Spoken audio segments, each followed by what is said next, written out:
नमस्कार दोस्तों। दोस्तों, आपका स्वागत है नींबू निचोड़ के 67वें एपिसोड में।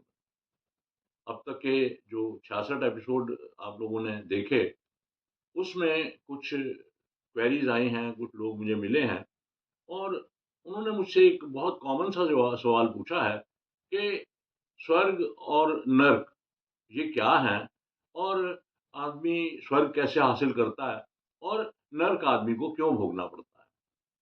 तो दोस्तों, मान्यताएं अपनी अपनी होती हैं। जहाँ तक मेरी मान्यता का सवाल है, तो मेरी मान्यता ये है कि एक जीवन का एक काल है, जो जीवन का एक चक्र है। जैसे ही इंसान पैदा होता है, तो उसके आस-पास उसके जो रिलेटिव्स होते हैं, जो उसके मदर-फादर हैं, दादी-दादा हैं, नानी-नाना हैं, वो लोग उसको बड़ा प्यार करते हैं और वो स्टेज लाइफ की सबसे बढ़िया स्टेज है और ये है पहले स्वर्ग की पहली निशानी। जिस तरह जितना प्यार आपको ज़्यादा मिला, जितना लाड ज़्यादा मिला, उतना ही आप स्वर्ग को भोग रहे हैं। उसके बाद जीवन चक्र में दोस्तों एक फ़ेज़ आता है पढ़ाई-लिखाई का।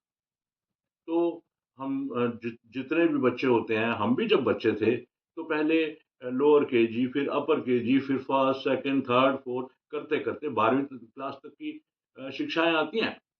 उसके बाद आपको डायरेक्शन मिल जाती है कि आप किसी पर्टिकुलर दिशा में आगे जाना चाहते हैं। कोई डॉक्टर बनना चाहता है, कोई इंजीनियर बनना चाहता है, कोई लॉयर बनना चाहता है। तो हर आदमी की अपनी-अपनी मान्यताएँ होती हैं कि मुझे ये बनना है। उसकी पूर्ति के लिए आगे उसका डिसीजन हो जाता है कि मैं यहाँ से आगे ये करूँगा। अगर उसको डॉक्टर बनना है तो पहले वो एमबीबीएस करेगा, फिर वो एमडी करेगा और अगर उसको जुडिशरी में आना है तो पहले वो लॉ के एग्ज़ाम पास करेगा, फिर जुडिशरी के पास करेगा और अल्टीमेटली वो जज बनेगा। तो दोस्तों, ये सारी जो प्रोसेस है, ये इसे कहते हैं साइकिल। ये लाइफ साइकिल है।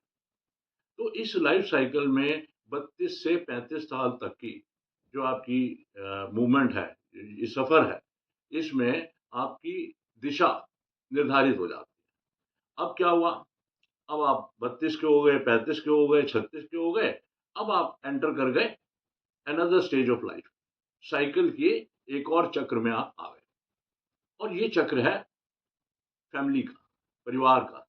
यहाँ आकर के आपका परिवार बढ़ता है।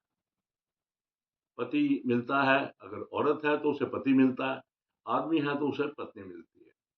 मैंने अपने एपिसोड्स में पहले भी कहा कि 3 किस्म के जुए ज़िंदगी में होते हैं। सबसे पहले जुआ है पैदा कहाँ हुआ? अगर तो किसी गरीब के घर पैदा हो गया, तो 1 लाख का कर्जा था उसके बाप पर, वो सारी उम्र वो कर्जे का ब्याज और कर्जा उतार ही नहीं पाया।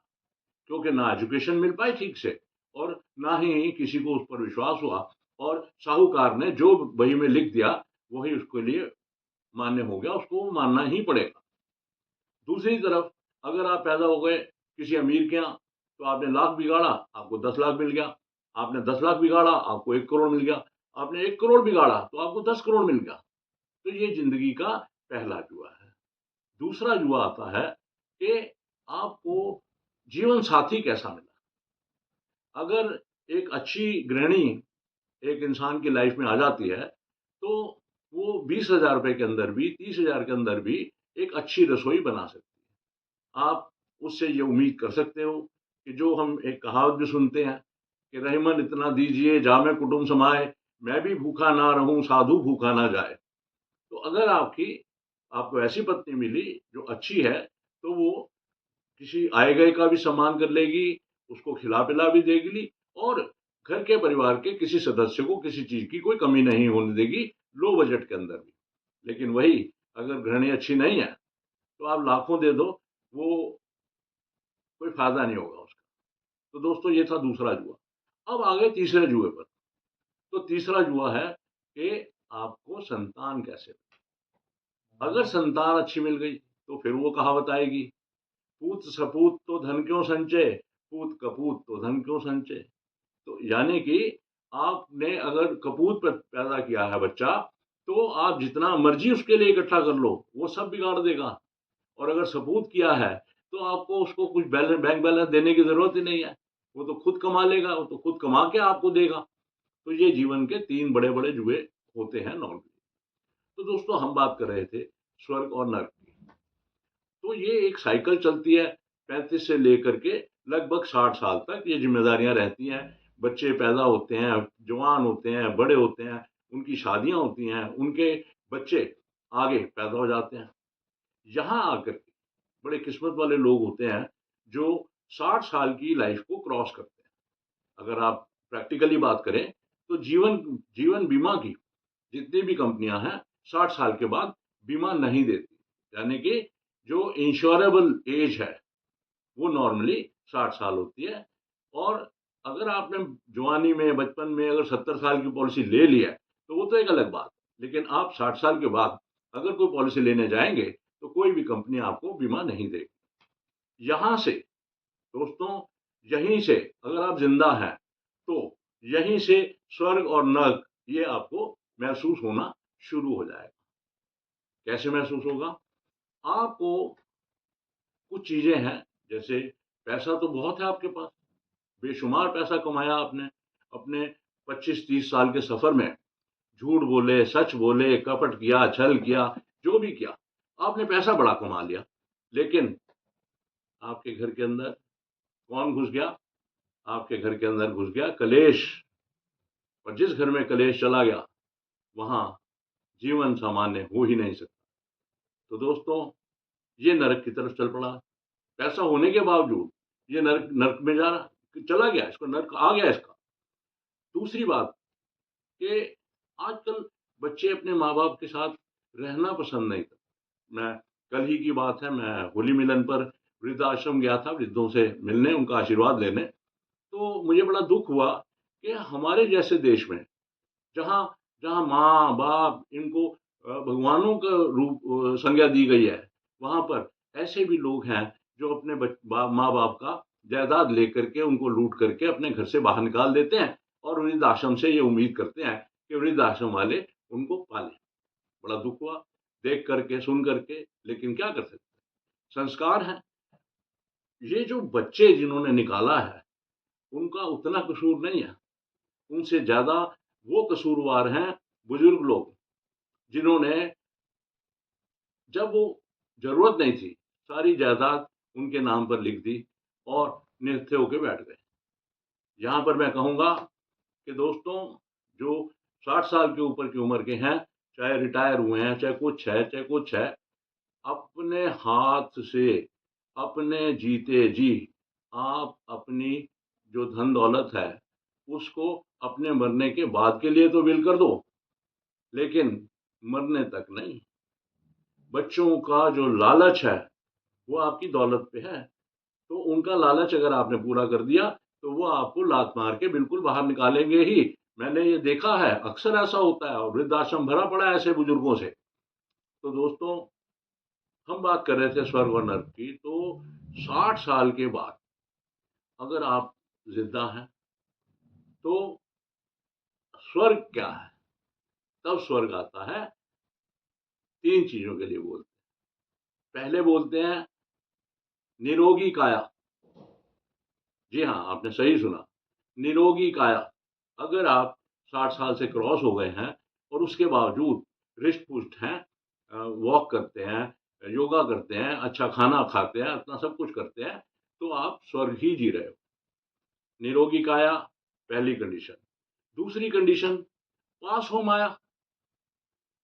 लक्ष्मी जिसके पास है, मैंने पहले बताया था आप लोगों को कि लक्ष्मी और शनि के बीच में आपस में कंपटीशन हो गया कि ज्यादा सर्वश्रेष्ठ कौन है। तो नारद जी को अल्टीमेटली घबरा के ये कहना पड़ा कि लक्ष्मी जी जब आप आती हो तो बहुत अच्छी लगती हो, और जब आप, शनि महाराज जब आप जाते हो तो बहुत अच्छे लगते हो। तो नारायण, जो नारद जी हैं, नारायण के पुत्र हैं, और वो झूठ नहीं बोलते, और ये बात भी सच है।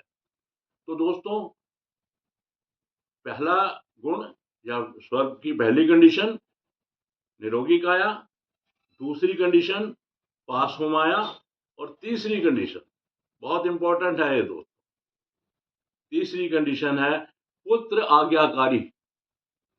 अगर आपके बच्चों को, एक पुत्र हो, 2 हो, 3 हो, 6 हो, अगर आपके बच्चे संस्कारी हैं, माँ-बाप की इज़्ज़त करते हैं, माँ-बाप को मान-सम्मान देते हैं, तो यही यही हो गया आपका स्वर्ग। लेकिन इन 3 चीज़ों में कोई भी चीज़ अगर कम हो गई, तो ये एक तरीके से नरक ही है। तो दोस्तों, मेरा आप लोगों से सिर्फ़ यही कहना है कि अपने बच्चों को एजुकेशन भी दें, लेकिन उनके अंदर संस्कार भी अच्छे डालें। अगर उनके संस्कार अच्छे होंगे, तो ना सिर्फ़ आपके लिए, पूरे समाज के लिए, पूरी दुनिया के लिए वो एक मिसाल बनेंगे, अपने माँ-बाप का नाम रोशन करेंगे, अपनी स्टेट का नाम रोशन करेंगे और एक दिन अपने देश का भी नाम रोशन करेंगे। दोस्तों, मैंने पहले भी हर एपिसोड में एक ही बात कही है कि अगर आपको मेरा चैनल, मेरा एपिसोड अच्छा लगता है, तो आप लोगों को बताइए। बुरा लगता है तो मुझे बताइए, ताकि मैं उसके अंदर जो कमियाँ हैं, उनको ठीक से ठीक कर सकूँ। इसी के साथ मैं आज के 67वें एपिसोड को, यानी कि एपिसोड नंबर 67 को समाप्त करूँगा, इस रिक्वेस्ट के साथ कि इसे अगर बुरा लगे तो मुझे बतलाएँ और अच्छा लगे तो औरों को बतलाएँ। और दूसरी बात, अगर आपकी नज़र में कोई समस्या है या आपके पास किसी समस्या का कोई सॉल्यूशन है और आपको लगता है कि इसके ऊपर मुझे कुछ बोलना चाहिए, तो कमेंट बॉक्स में आइए, अपना नाम, नंबर, समस्या या उसका समाधान बतलाइए। और उसी तरह अगर आपके अंदर कोई कला है, आप चाहते हैं कि उसको कोई बेहतर मंच मिले, तो वो भी आप हमें हमारे कमेंट के माध्यम से हमारे तक पहुँचिए। आपके कमेंट्स मेरे लिए बहुत अच्छे होते हैं, क्योंकि इंसान तो गलतियों का पुतला है, गलती तो हर इंसान से होती है। और मैंने एक एपिसोड में कहा भी है कि इंसान कभी गलती करने से छोटा नहीं होता। इंसान छोटा तब होता है जब वो गलतियों को रिपीट करता है या अपनी गलती को मानता नहीं। तो मैं दोस्तों आज का एपिसोड नंबर 67 इसी के साथ समाप्त करूँगा। नमस्कार।